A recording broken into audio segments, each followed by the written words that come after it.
guys! Welcome back to my channel. So for today's video ay nandito na tayo sa part 2 ng ating passport invitation using Microsoft Word. So before ninyo panoorin ang video na ito, dapat mapanood muna ninyo yung ating part 1 dahil yun yung pinakaunang kailangan natin gawin bago tayo mag-proceed sa part na ito. So dito tayo ngayon sa second layout ng ating passport invitation. So ipapakita ko ulit sa inyo yung aking screen para masundan ninyo kung ano mismo yung mga kailangan natin gawin. Tulad doon sa una nating video ay of course magsasalita ulit ako at papakita ko sa inyo yung mga kailangan natin na pinagpindot dito para magawa natin yung ating passport invitation layout using Microsoft Word. So sa layout na ito, nag-prepare lang ako ng dalawang image which is yung map and yung camera clip art na pwede natin gamitin. Pero optional lang yung camera clip art. Kung ayaw ninyo maglagay, okay lang din. Pero sa akin, naglagay lang ako. So punta na tayo ngayon doon sa aking screen para magawa na natin itong ating second layout.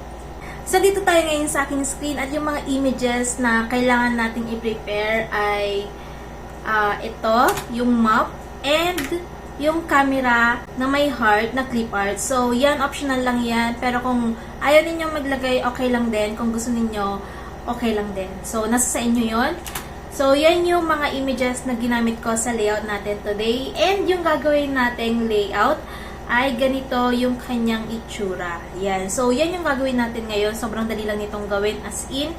So, buksan nyo na yung inyong Microsoft Word at i-prepare na natin itong ating mga kailangan gawin. So, una, kailangan natin palitan yung ating paper size into 5 inches by 7 inches. So, meron na akong video niyan kung paano siya gawin. Sundan nyo na lang yun. And then, this time naman ay naka-portrait tayo. So, yung last video, naka-landscape yun. Pero ito naman, naka-portrait tayo. So, ang gagawin lang natin dito, as in, sobrang dali lang. I-insert na natin yung ating map. So, punta tayo ng insert, pictures, and picture from file. So, sinabi ko din doon sa last video ko na mabilis talaga akong magsalita kapag ganito, nagtuturo ako ng ganito. So, para masundan niyo yung mga kailangan natin gawin dito or yung mga kailangan natin na pindutin dito, i-pause nyo na lang yung video at gawin nyo muna yung last step bago tayo mag-proceed or bago kayo mag-proceed sa susunod na step. So, ayan, i-insert na natin yung map. So, ito yung aking map, and then insert. And then, ang gagawin ko dyan, punta ako ng layout, and then wrap text, behind text, tapos, rotate natin, rotate ng left. Ayan. Tapos, i-drag ko lang siyang ganyan, and then resize. Resize lang natin siya para makover niya yung buong paper natin. And then, punta ko ng picture format. Since yung motif or yung color motif na ginagamit ko ay navy blue, pupunta ko ngayon ng color. And then, papalitan ko siya ng navy blue, which is siguro this one. Okay? And then, gusto ko na medyo transparent siya ng konti, medyo faded siya ng konti. Punta ko ng format picture. And then, punta ko dito. And picture transparency, siguro try natin ng 50. Okay. Okay na ako dyan, 50. And then, close na natin yan. So, nailagay na natin yan. Ang susunod na gagawin naman natin ay maglalagay tayo ng line sa gitna para yun yung guide natin na hati yung ating passport layout. So, punta ako dito or sa insert and then shapes and then kuha ko ng box and then drag ko lang siyang ganyan. Ngayon ay punta tayo dito. So, itong taas niya ay 3.5. And then, itong kanyang haba ay 5. Then, enter lang natin. Tapos, ilagay lang natin ito sa pinakadulo. Para ito yung magiging line natin sa gitna. And then, sa shape fill, of course, tanggalin natin yung fill. And sa outline naman, gusto kong gamitin itong light gray. And yung weight niya nasa 1/4 lang, para maliit lang. Ayan. So, ganyan yung kanyang magiging itsura. Makikita ninyo dito, meron tayong line. So, guide natin yan na nasa gitna yan. And then, ang next na gagawin natin, punta tayo ng insert, shapes, kuha ulit tayo ng box, and then drag natin yan. And then, right-click natin, and then add text. Ayan. So, ang ilalagay natin dito ay yung name ng parents natin. So, sundan nyo na lang yung ilalagay ko ng mga wordings dito. with the love and support of our parents. Then, of course, Yung name ng parents. So, unang nilalagay ko ay yung name ng groom or name ng parents ng groom. So, Mr. Domingo Aquino. So, kung mapapansin niyo, naglagay ako ng plus sign or cross sign dyan dahil manaw na yung parent. Mrs. Domingo. And then, next naman, of course, ilalagay natin yung name ng parents ni bride. So, Mr. Francisco Soto and Mrs. Soma Soraya. Yeah. And then, ang susunod na ilalagay naman natin ay yung name ni groom. So, halimbawa, yan yung name ni groom and name ni bride. And then, enter lang natin. Katapos, ang nalagay natin ay Request 3. Request the honor, actually. Request the honor of your presence to witness and to celebrate with us as we exchange our marriage vows. okay, so na-type na natin. So, sana sundan ninyo, i-post nyo na lang. And then, i-highlight lang natin lahat yan. And tatanggalin natin yung background color niya. So, no fill. And then, sa line naman ay no outline. And then, palitan natin ito ng black. So, gusto ko siya ng black. Tapos, pupunta ko ngayon dito sa home. And dito sa ating font style, of course, Times New Roman yung ginagamit ko. So, yun yung gagamitin ko dito. And then, palitan ko ng font size na 9. So, 9 yung ginamit ko dito. And then, ang next na gagawin ko naman ay i-highlight ko yung name ng parents.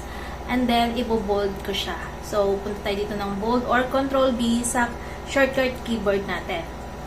Okay? And then, next naman, i-highlight ko yung name ng bride and groom. And then, papalitan ko siya ng font size na 35. So, 35. And, naka-bold siya. Tapos, papalitan ko yung kulay ng navy blue. Ayan. Tapos, i-lit ko lang ng konti yan. And, ayusin na natin ngayon siya dito sa itong first half ng ating layout. So, meron tayong guide dyan. Huwag tayong lalampas dyan. So, yan yung guide natin. Ayusin na lang natin itong ating wordings dito and i-center na lang natin siya. And then, ang next na gagawin ko naman ay i-control copy and paste ko yung ginawa kong yan. And then, pupunta naman ako ngayon dito sa second half ng layout. Tapos, ang gagawin naman natin dyan ay lalagyan natin ng RSVP. So, yung RSVP ay kung hanggang kailan natin ine-expect yung message. Confirmation nung pinagbigyan natin ng invitation kung makakapunta ba sila sa event natin para alam natin kung i-reserve natin sila ng table, ng chair, or ng food para makount din natin kung ilan yung makaka-attend sa event natin. So, yun yung purpose ng ating RSVP. So, maglalagay ako ng RSVP. So, R.S.V.P. And then, sundan nyo na lang yung itatype ko dito. We have reserved seats for you. The date of your flight is requested on or before.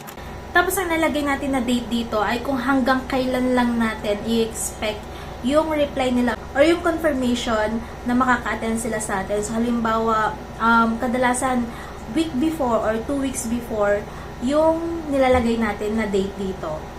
November, halimbawa 19, 20, tapos is on the at.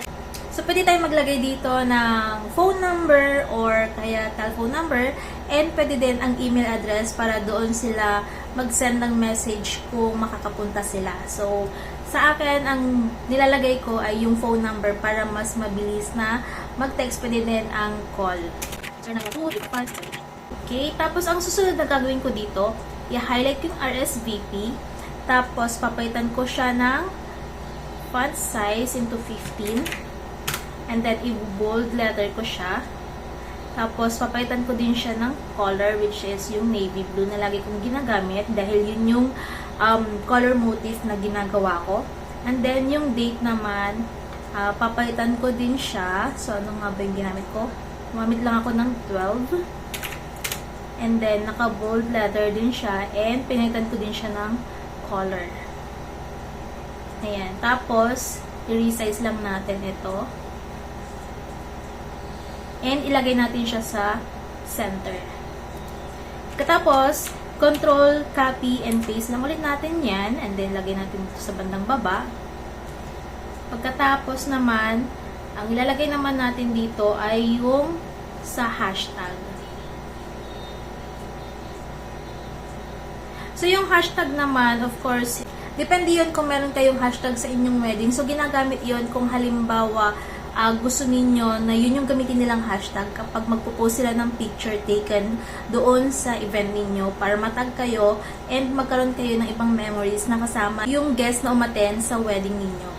So, ang lalagay natin dito ay cherry snaps, and then, help us. So, itong wordings na to, papalitan natin yan. So, punta ako ngayon dito, tapos, papalitan ko to ng 9.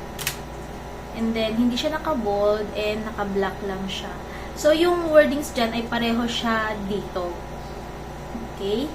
So, help us capture. Hindi ko mabasa yung sa kabila. Wait lang. Kasi meron akong pinagkukuhanan dito sa kabila.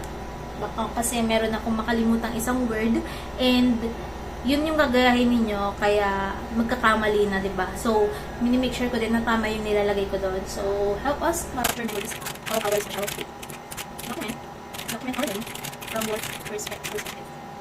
And as your photos, and kindly share with the hashtag. So, yung hashtag dito ay mostly yung nandoon yung name ng groom and bride. So, parang ako, yung ginamit ko dito is a lifetime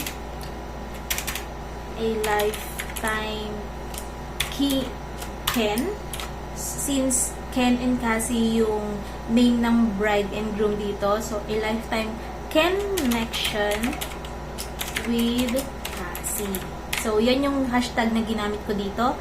And then, next na gagawin ko ay i-highlight ko yan. And then, pupunta ako ng home. And then, papalitan ko siya ng 12 na font size. Ibo-bold ko siya and of course italic. Tapos papalitan ko ngayon ng color. So, of course, yung color na ginagamit ko is yung navy blue. And then, i-resize ko lang ng kaunti.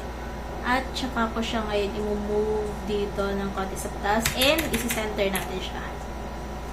Ayan. So, medyo malapit na akong matapos. Lalagyan ko na lang siya ng camera clip art dito. Pero of course, depende na yun kung gusto ninyo or ayaw ninyo. Pwede din na huwag nang lagyan kung ayaw ninyo, pero pwede din nalagyan kung gusto ninyo. Since ako gusto ko maglagay, kaya maglalagay ako. Pupunta ako ngayon dito sa insert. And then pictures, picture from file, and then piliin natin yung camera card. So, ganito yung kanyang itsura, and then i-insert ko lang siya. Next ay pupunta ako ng layout, and then wrap text, behind text, bring forward, bring in front of text. And then, idadrag ko na lang siya ngayon doon sa baba nung ginawa kong wordings. Ayan, yung share snaps of our love. Tapos, i-center ko na lang siya dito.